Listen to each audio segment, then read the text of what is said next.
ایک اور کرامت بیان کی جاتی ہے، غوث پاک کا دھوبی مر گیا، وہ قبر کے ہر سوال کے جواب میں ایک ہی بات کہی جا رہا تھا، میں غوث پاک کا دھوبی ہوں۔ کیا آپ کا ہوسٹ، کیمرہ مین، ڈائریکٹر، پروڈیوسر وغیرہ سب یہی کہہ رہے ہیں قبر میں کہ سعید اسد کے ہوسٹ، کیمرہ مین، ڈائریکٹر ہیں؟ کیا فرماتے ہیں؟ بھائی مجھے تو نہیں پتا قبر کے اندر کیا ہوتا ہے کیا نہیں ہوتا، لیکن علماء دیوبند میں سے مجھے جہاں تک یاد ہے علامہ اشرف علی صاحب تھانوی نے اس کی توجیہ کی ہے، کہتے ہیں ہاں ہو سکتا ہے یہ کہ میں غوث پاک کا دھوبی ہوں، تیرے پہلے سوال کے جواب میں جو ان کا عقیدہ تھا وہی میرا عقیدہ ہے۔ انہوں نے یہ تعبیر کی ہے، لیکن مجھے نہیں اس بات کا علم کہ قبر کے اندر کیا ہوتا ہے کیا۔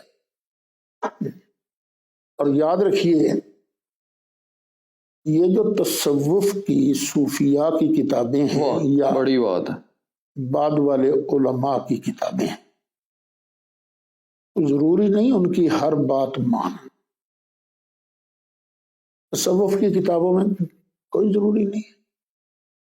ہم دیکھو سرکار اعلی حضرت رحمت اللہ تعالی علیہ ان کا بڑا احترام کرتے ہیں،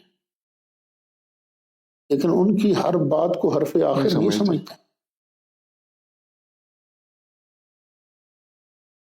حرف آخر صرف نبی کریم علیہ السلام کی ذات، کیونکہ انسان ہے نا، معصوم تو نہیں ہے نا۔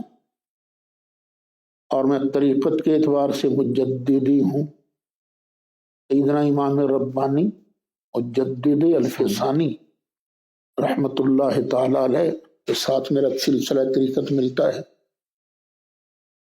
میرے کئی پیر بھائی ناراض ہو جائیں گے، لیکن ہوتے ہیں تو ہوں، لیکن سچی بات تو یہ ہے نا حرف آخر وہ بھی نہیں ہے۔ حرف آخر تو صرف سبحان نبی کریم علیہ سبحان السلام کی بات، بے شک بے شک، یا وہ جو سرکار کی بات بنائے، بے شک بے شک بے شک۔